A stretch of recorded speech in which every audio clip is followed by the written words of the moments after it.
Hello everyone, welcome to AIB. AIB के इस video lecture में हम बात करने वाले हैं how to improve English. English एक लैंग्वेज है और किसी भी लैंग्वेज में को टैकल करने के लिए 4 चीज़ें करनी होती हैं। पहला राइटिंग, दूसरा रीडिंग, तीसरा स्पीकिंग और चौथा लिसनिंग।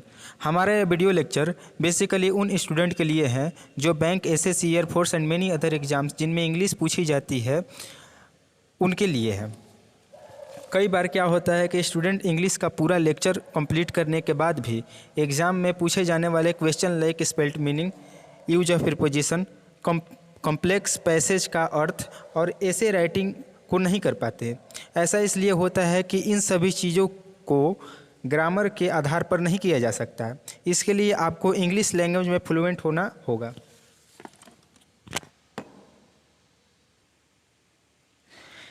जिसमें ये वीडियो सीरीज आपके लिए हेल्पफुल होगा।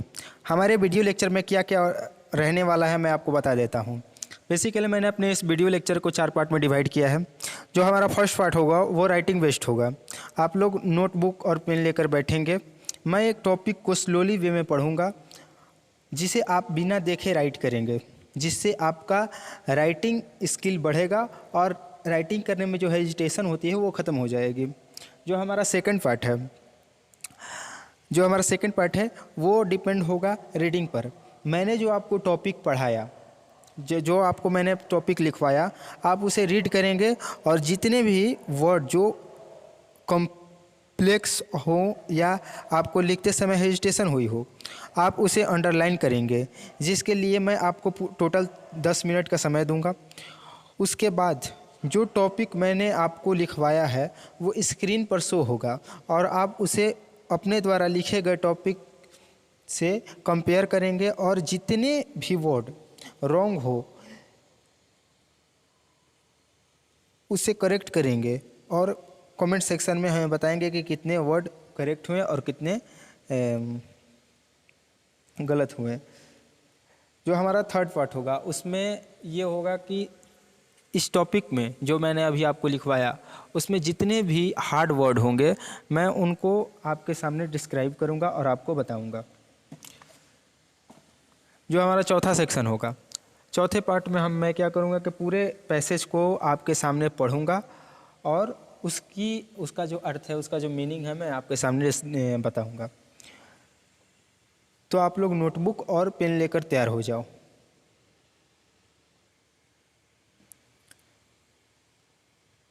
तो आज के टॉपिक का हेडलाइन है new law make government equally liable for any data breach. आज के टॉपिक का headline new law makes government equally liable for any data breach.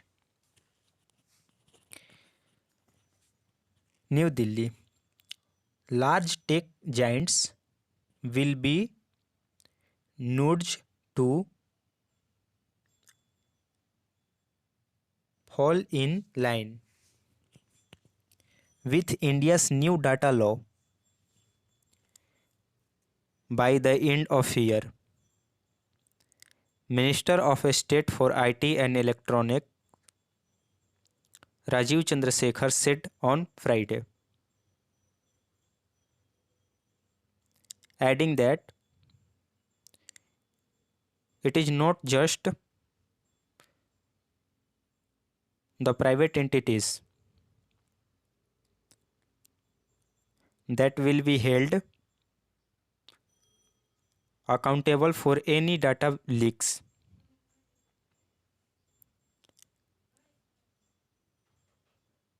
And deficiency in handling privacy of citizens,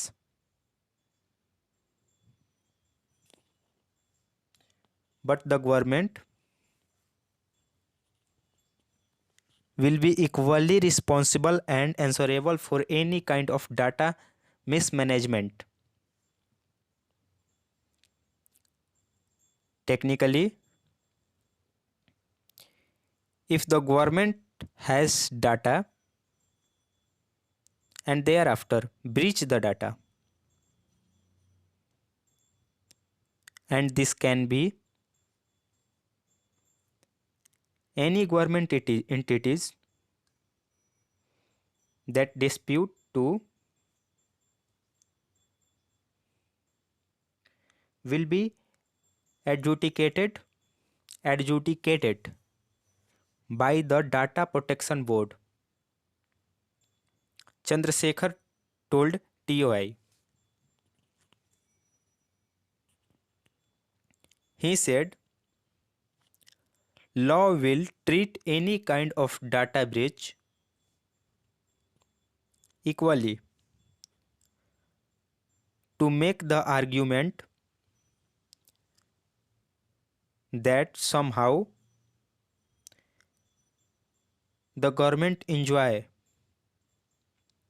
a certain different standard of obligation under the law is incorrect. There is absolutely no differentiation in obligation under the law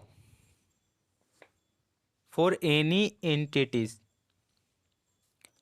as long as it is a data fiduciary. That means if you collect data regardless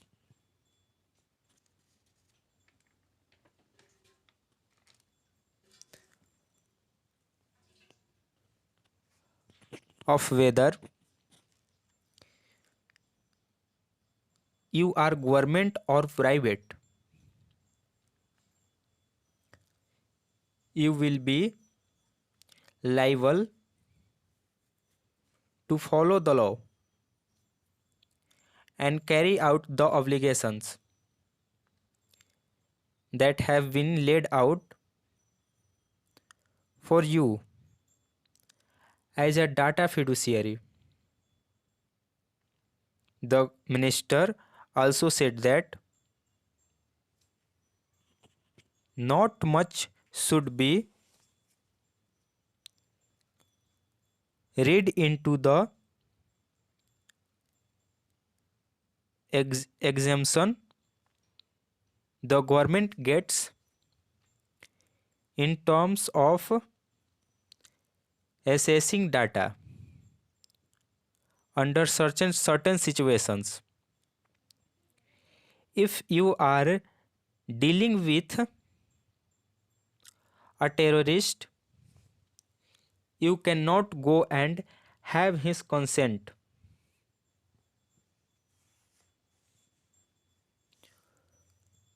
to look at this data, to look at his data. If you are in an emergency situation like an earthquake, you cannot go to the people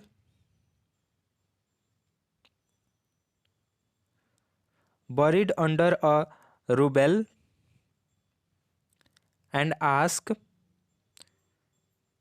whether you can get their personal data. If there is a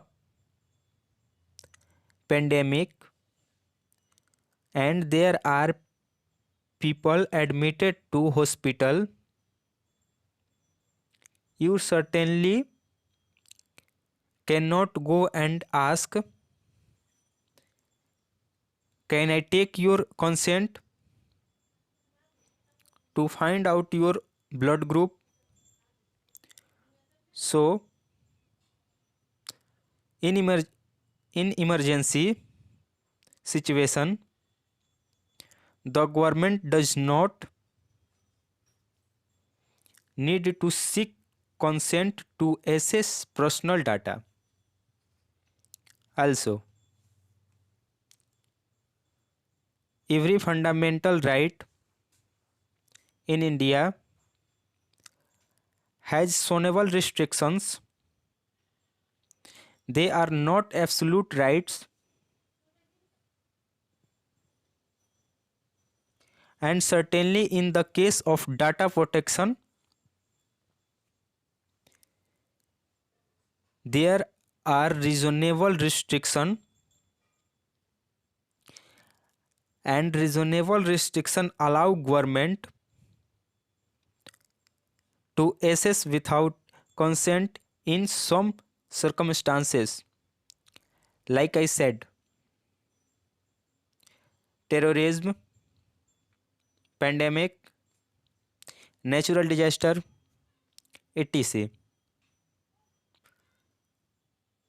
Asked how soon can the new law be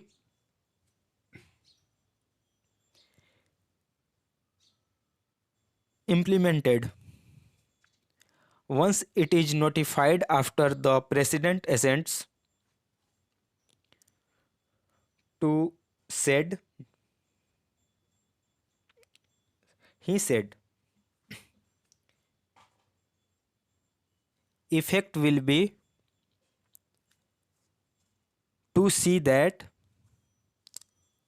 the big platforms are made to migrate earlier possibly within a year for industry to migrate to this new regime in an orderly manner without disruption is a priority. We believe there will be a guarded approach in which the larger or the more sophisticated platforms that deal with lots of consumers will need to migrate faster. These will be big tech and the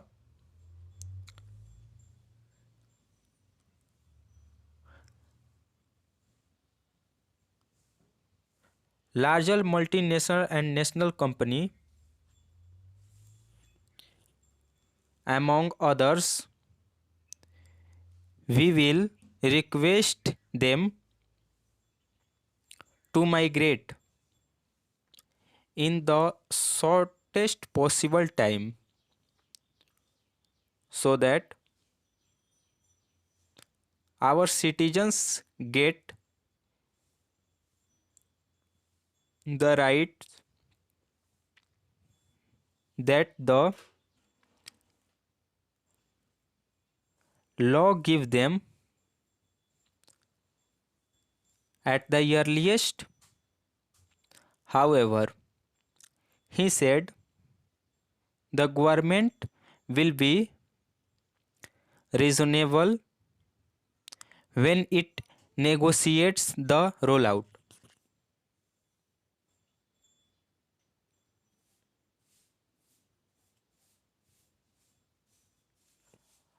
अब आपने जितना note किया, आप उस पूरे topic को पूरे ध्यान से पढ़ें और उसमें जितने भी वर्ड आपको लिखने में डिफ़िकल्टी उत्पन्न हुई या फिर लगा कि कॉम्प्लेक्स है, उसको आप अंडरलाइन करें। और जस्ट 10 मिनट के बाद, जस्ट 10 मिनट का मैं आपको समय दे रहा हूँ। 10 मिनट के बाद में आपके सामने वो पैसेज पर से आपके स्क्रीन पर शो होगा और फिर आप उसे मिलाएंगे। तो अभी आप प्रॉपर तरीक़ा से उसे एनालाइज करें।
तो हो गया आप लोग का। तो चलिए अब आप लोग आप उसे, ये रहा आपका पैसेज, आप इसे आ, अपने द्वारा लिखे गए राइटिंग से इसे मिला लें। मैं ये स्लाइड को जूम आउट करके आपको दिखाता रहूँगा, ताकि वो बहुत छोटा करेक्टर हो जा रहा है तो वो आपको नहीं दिखेगा, इसलिए मैं आपको बड़ा करके दिखाता रहूँगा और आप अपना मिलाते जाएंगे। जितने भी वर्ड्स गलत हुए हैं उनको आप प्रॉपर वे में अलग अलग लिखिएगा और उन पे थोड़ा सा ध्यान दीजिएगा, जिससे कि वो फिर अगली बार जब आपको लिखने में आए तो आपको फिर प्रॉब्लम ना हो।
तो आपने पूरे पैसेज को एक बार खुद से मिला लिया। चलिए अब इस टॉपिक में आए जितने भी डिफ़िकल्ट वर्ड्स हैं हम उनको थोड़ी देख लेते हैं।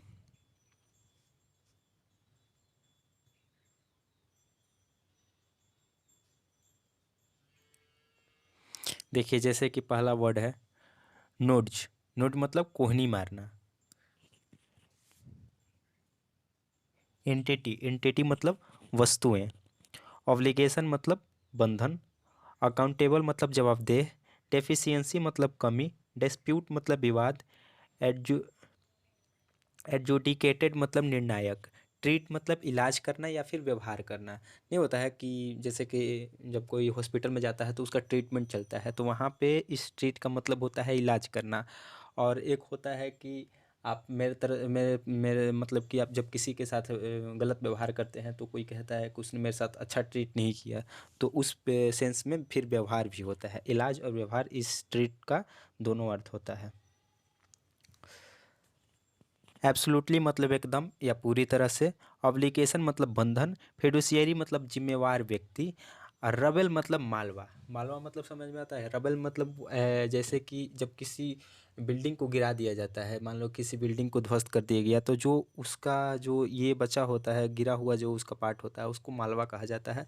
आप लोगों ने सुना होगा बहुत बार, जब अर्थक्वेक आता है तो बिल्डिंग्स जब गिर जाती हैं तो बोला जाता है कि मालवे में 2 लोग दब गए, ये लोग 3 लोग दब गए, ऐसा कुछ।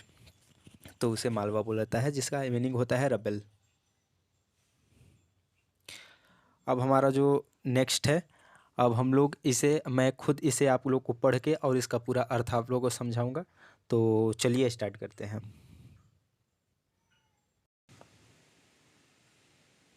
तो चलिए पैसेज स्टार्ट करते हैं।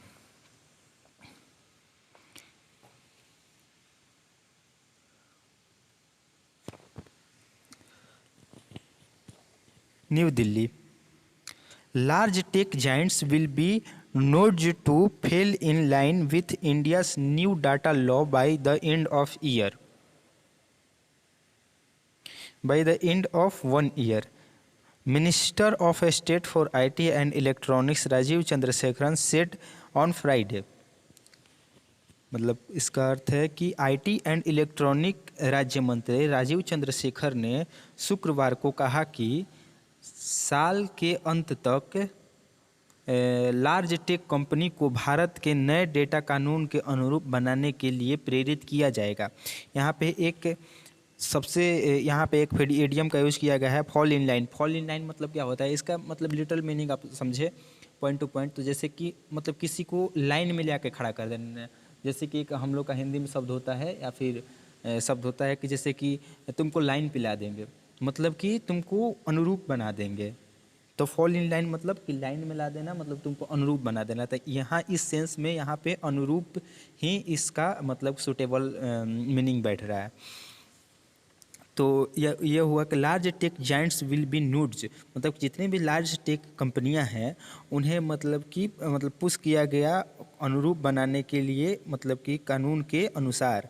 ठीक है, फॉर 1 ईयर में, ये ऐसा किसने कहा, minister of state IT electronic और राजीव चंद्रशेखर ने कहा, said on Friday, adding that, साथ ही उन्होंने कहा कि it is not just the private entity that will be held accountable for any data leak and deficiency in handling privacy of citizen, but the government will be equally responsible and answerable for any kind of data mismanagement. मतलब यहाँ पे उन्होंने साथ ही उन्होंने ये भी कहा कि किसी भी डाटा लीक और नागरिक की गोपनीयता को संभालने में कमी के लिए केवल निजी संस्था को ही जिम्मेवार नहीं होगी, बल्कि सरकार भी किसी भी प्रकार के डाटा ब्रीच प्रबंधन के लिए समान रूप से जिम्मेवार और जवाबदेह होगी।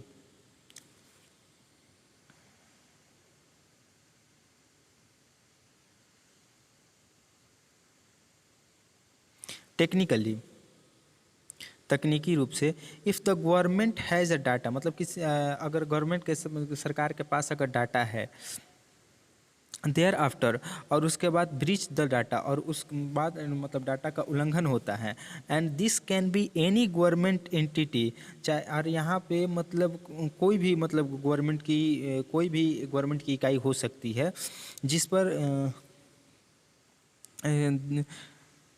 entity that dispute will be adjudicated by the data protection board, Chandrasekaran told TOI। मतलब चंद्रशेखर मिनिस्टर जो हैं उन्होंने कहा कि अगर मान लीजिए कि अगर तकनीकी रूप से यदि सरकार के पास कोई डाटा है और उसके बाद डेटा उल्लंघन किया जाता है, और यह कोई भी सरकारी संस्था हो सकती है जिस पर यह विवाद होगा, अगर इस प्रकार का विवाद होता है तो डेटा संरक्षण बोर्ड द्वारा उसका निर्णय लिया जाएगा, ऐसा चंद्रशेखर ने कहा टाइम्स ऑफ इंडिया से। He said law will treat any kind of data breach equally, उन्होंने कहा कि लॉ किसी भी प्रकार के डाटा ब्रीच को समान रूप से मानेगा। To make the argument that somehow the government enjoy a certain different standard of obligation under the law is incorrect।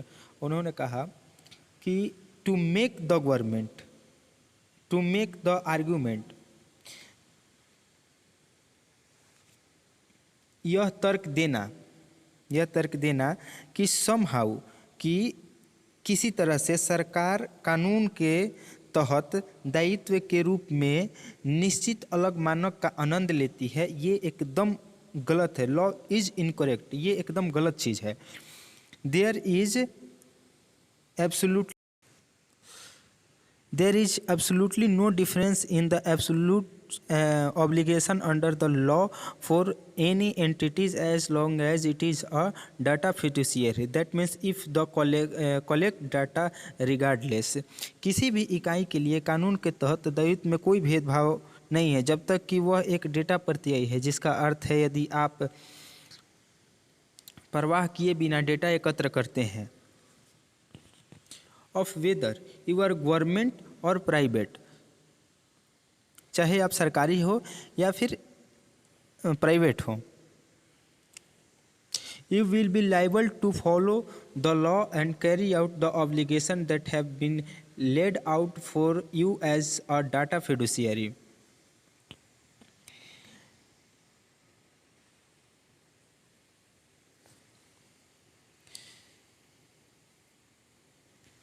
आप कानून का पालन करने, चाहे आप सरकारी हो, यहाँ देखो जैसे कि यहाँ पे of whether you are government और यू आर प्राइवेट, चाहे आप सरकारी हो या फिर निजी हो, आप कानून का पालन करने और एक डेटा प्रत्यायी के रूप में आपके लिए निर्धारित दायित्व को पूरा करने के लिए उत्तरदायी होगा। मतलब इनके कहने का अर्थ है कि चाहे वो मतलब कि जो व्यक्ति अगर डाटा कलेक्ट करता है, चाहे वो सरकारी हो या प्राइवेट हो, वो व्यक्ति कानून का पालन करने और एक डेटा प्रत्यायी के रूप में अपने लिए निर्धारित दायित्व को पूरा करने के लिए उत्तरदायी होगा। The minister also said that, मंत्री ने यह भी कहा कि said that not much should be read into the exemption the government get in terms of assessing data under the certain situation। मंत्री ने कहा कि कुछ परिस्थितियों में डेटा तक पहुंच के मामले में सरकार को मिलने वाली छूट के बारे में ज़्यादा कुछ नहीं कहना चाहिए।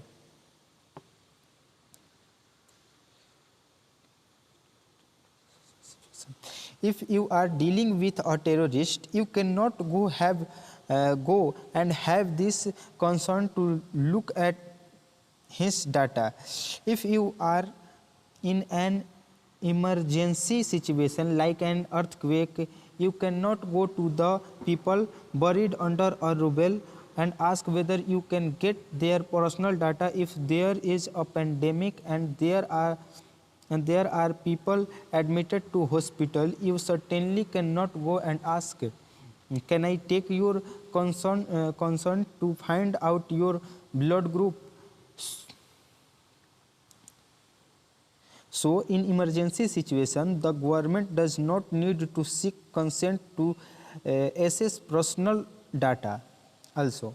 मतलब इसके कहने का अर्थ है, मंत्री ने कहा कि कुछ स्थितियों में डेटा तक पहुंच के मामले में सरकार को मिलने वाली छूट के बारे में ज़्यादा कुछ नहीं कहना चाहिए। यदि आप किसी आतंकवादी से निपट रहे हैं तो आप जाकर उसका डेटा देखने के लिए उससे सहमति नहीं ले सकते। आप यदि आप भूकंप जैसी आपातकालीन स्थिति में हैं तो आप मलबे के नीचे दबे लोगों के पास नहीं जा सकते और यह नहीं पूछ सकते कि क्या आप उनका व्यक्तिगत डेटा प्राप्त कर सकते हैं। यदि कोई महामारी है और लोग अस्पताल में भर्ती है तो आप निश्चित रूप से जाकर नहीं पूछ सकते हैं क्या मैं आपके रक्त समूह का पता लगाने के लिए आपकी सहमति ले सकता हूं। इसलिए आपातकालीन स्थिति में सरकार को व्यक्तिगत डेटा तक पहुंचने के लिए सहमति लेने की आवश्यकता नहीं है।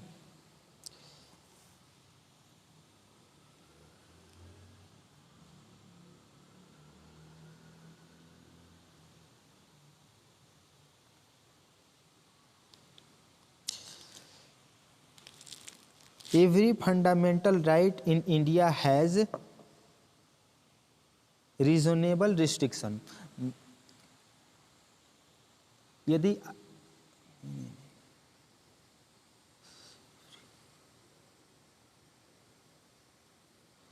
भारत में जितने भी मौलिक अधिकार हैं उन पर उचित प्रतिबंध है।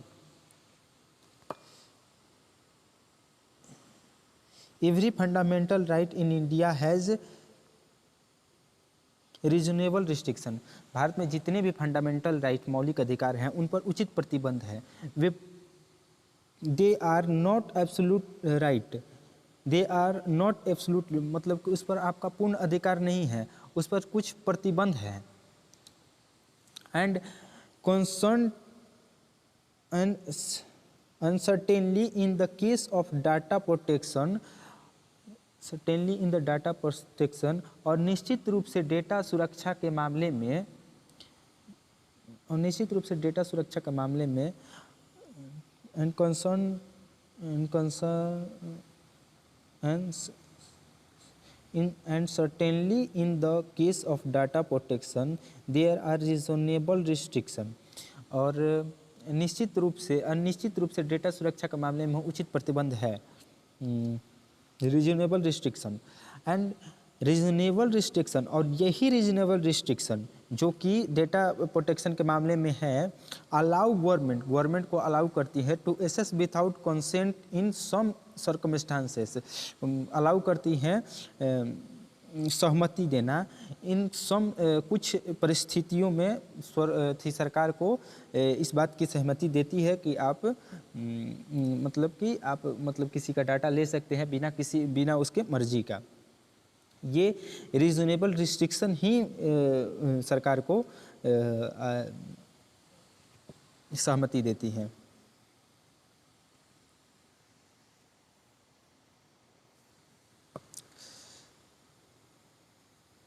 लाइक आई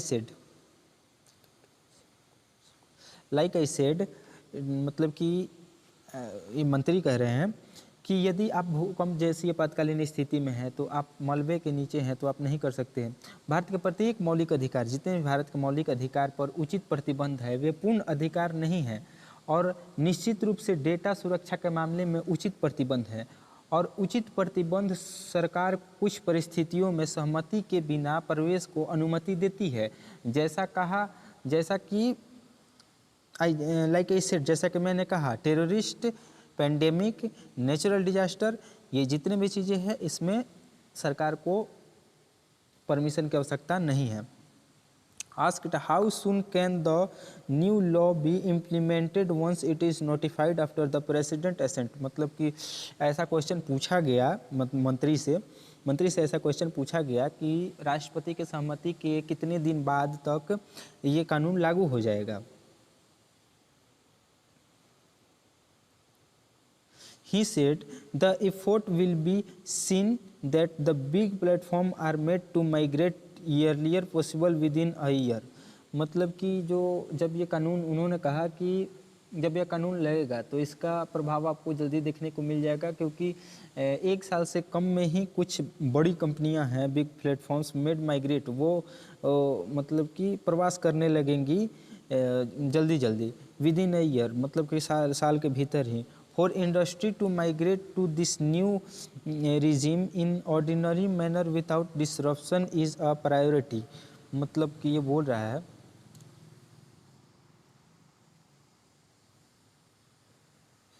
इसके कहने का अर्थ है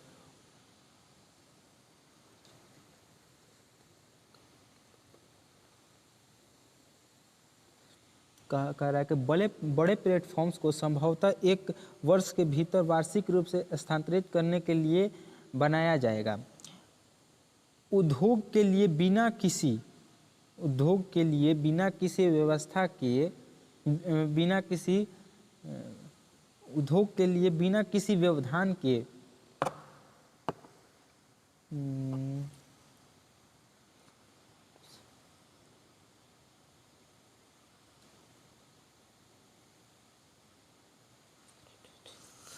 मतलब फॉर इंडस्ट्री, उद्योग के लिए फॉर इंडस्ट्री उद्योग के लिए, to migrate to this new regime मतलब कि नए के लिए बिना किसी व्यवधान के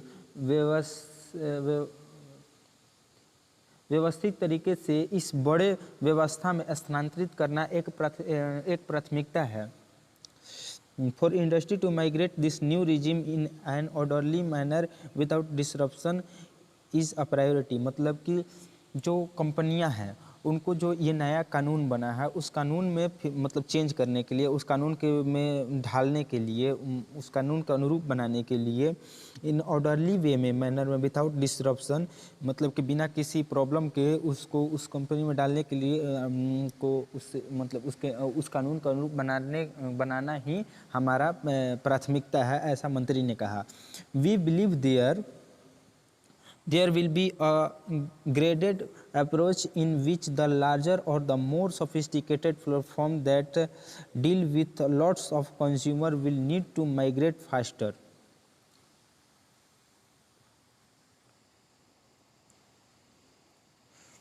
हमारा मानना है कि यह श्रेणीबद्ध दृष्टिकोण होगा जिसमें बड़ी संख्या में उपभोक्ताओं से निपटने वाली बड़े या अधिक परिष्कृत प्लेटफॉर्म को तेजी से स्थानांतरित करने की आवश्यकता है।